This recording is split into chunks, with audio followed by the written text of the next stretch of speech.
Bismillahirrahmanirrahim. Assalamualaikum warahmatullahi wabarakatuh. Berjumpa lagi bersama saya Yusita Astarina. Hari ini di materi tentang uji kualitas data dengan menggunakan program SPSS.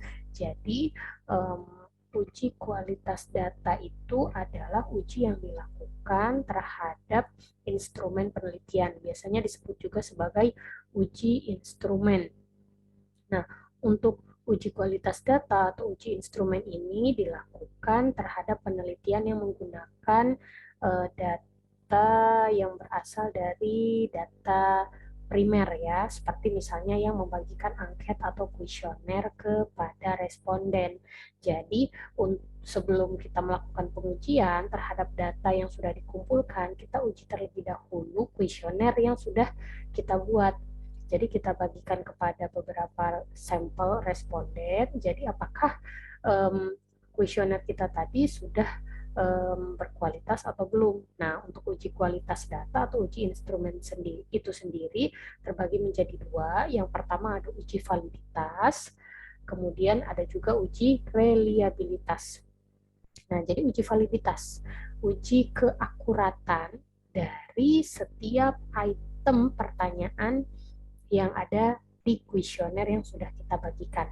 Jadi apakah item pertanyaan itu memang benar-benar akurat, memang benar-benar sesuai dengan apa yang ingin kita ukur, apa variabel yang ingin kita ukur tadi.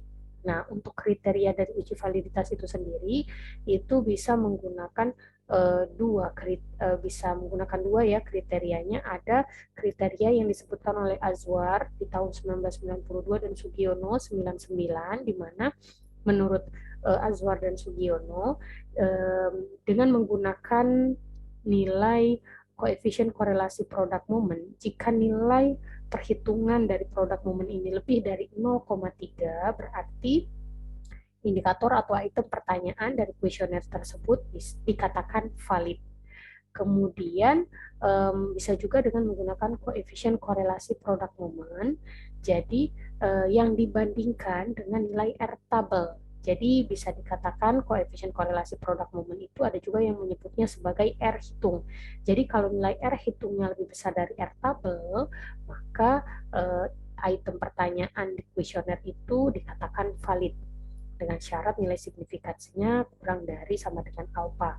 Ya, jadi bisa pakai dua kriteria ya, bisa menggunakan perbandingan terhadap R-table, bisa juga menggunakan perbandingan R hitung lebih besar dari 0,3 menurut pendapatnya Azwar dan Sugiono. Kemudian ini langkah-langkah uji validitas, nanti akan langsung kita praktekkan saja di program SPSS-nya. Kemudian kita akan lihat untuk uji yang kedua, yaitu uji reliabilitas atau uji konsistensi dari kuesioner yang kita bagikan. Jadi apakah kuesioner atau instrumen yang kita gunakan itu memiliki keandalan atau konsistensi terhadap waktu. Jadi kapanpun kuesioner itu disebarkan, maka data yang akan kita terima itu akan tetap ya, karena itu tadi, karena mempunyai konsistensi terhadap terhadap variabel yang kita ukur. Nah, metode pendekatan untuk uji reliabilitas itu yang pertama, jika ingin melihat koefisien stabilitas itu diukur dengan menggunakan Pearson correlation. Kemudian koefisien ekuivalensi menguji korelasi skor jawaban responden, dan reliabilitas konsistensi internal. Ini yang biasanya kita ukur ya, bisa menggunakan split half reliability coefficient, Kader-Richardson, atau Cronbach alpha. Dan pada pengujian nanti di SPSS saya akan menggunakan standar menggunakan kriteria Cronbach alpha. Baiklah, langsung saja kita akan latihan, kita langsung akan praktik untuk pengujian validitas dan reliabilitas di program SPSS. Untuk melakukan pengujian validitas, jadi langkah-langkahnya adalah kita buka dulu data penelitian kita yang sudah di-input ke program SPSS. Di sini saya punya dua variabel ya, ada variabel X itu kualitas pelayanan dan variabel Y dengan 10 pertanyaan itu adalah kepuasan mahasiswa. Baiklah, langkah-langkahnya adalah klik analyze. Kemudian setelah klik analyze kita pilih correlate, pilih bivariate. Correlate bivariate. Kemudian yang pertama kita akan melakukan uji validitas terhadap item pertanyaan untuk variabel X ya. Jadi kita blok kualitas pelayanan dari pertanyaan 1 sampai pertanyaan 9. Kita blok, kemudian kita klik tanda panah sehingga pindah ke kolom variabel. Setelah itu jangan lupa kita juga masukkan total kualitas pelayanannya atau total X-nya, kita pindahkan juga ke kolom variabel dengan klik tanda panah. Jika sudah, pastikan correlation coefficient-nya adalah percent, kemudian test of significance-nya adalah two-tailed, dan di flag significant correlation ini sudah tercentang. Jika sudah, maka kita langsung saja klik OK. Dia akan muncul hasil. Nah, berikut adalah hasil dari uji validitas. Jadi hasil outputnya ada tabel correlation, di mana di sini ada baris dalam setiap pertanyaan itu ada percent correlation, kemudian ada nilai signifikannya, kemudian ada nilai N ini menunjukkan sampel data kita, yaitu jumlahnya ada 100 ya. Nah, jadi untuk mencari nilai R hitung itu kita lihat dari nilai percent correlation-nya. Jadi R hitung kita pakai kriteria yang pertama saja ya, menurut Azwar dan Sugiono, itu jika R hitungnya atau nilai percent correlation ini lebih besar dari 0,3 berarti item pertanyaan kita itu valid. Jadi kita lihat pada ini pertanyaan pertama, kemudian lihat nilainya di kolom total kualitas pelayanan. Jadi untuk pertanyaan pertama itu nilainya 0,819. Ini lebih besar dari 0,3, berarti pertanyaan pertama valid. Kemudian untuk pertanyaan yang berikutnya, pertanyaan kedua, kita lihat lagi di pertanyaan kedua, nilai percent correlation-nya itu adalah sebesar 0,643. Artinya lebih besar dari 0,3. Berarti item pertanyaan kedua pun valid, dan seterusnya kita lihat setiap nilai percent correlation yang ada di kolom total kualitas pelayanan ya, seperti pertanyaan ketiga itu 0,7, 0,71, 0,649, 0,6, 0,6, 0,571 dan terakhir 0,625. Artinya bisa kita simpulkan bahwa seluruh item pertanyaan yang ada di variabel X itu dikatakan valid dan bisa kita lakukan proses berikutnya untuk penyebaran kuesioner. Nah, bagaimana untuk variabel Y? Lakukan langkah yang sama.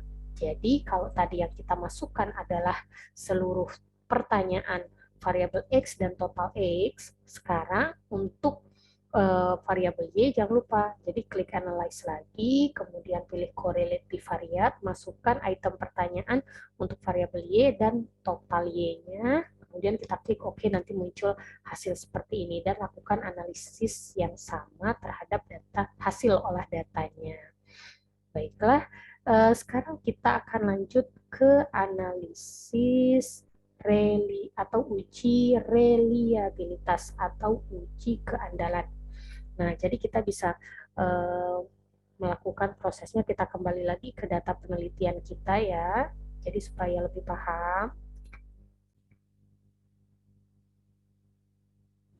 Kita kembali lagi ke data penelitian dan kita akan melakukan uji kualitas data atau uji instrumen yang kedua, yaitu uji reliabilitas. Langkah-langkahnya adalah pilih analyze, kemudian kita pilih scale, dan pilih reliability analysis. Oke, ingat ya, analyze, Scale Reliability Analysis. Oke, kita klik. Maka akan muncul kotak dialog Reliability Analysis sebagai berikut. Jadi, untuk melakukan pengujian terhadap uji reliability analysis, maka langkah-langkahnya adalah sebagai berikut.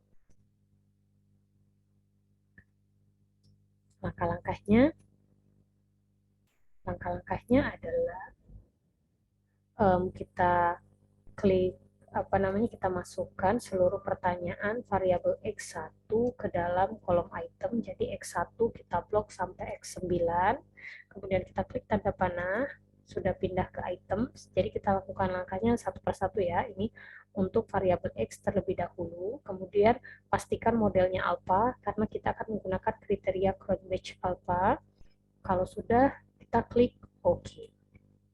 Maka nanti akan muncul tampilan hasil dari uji reliabilitas.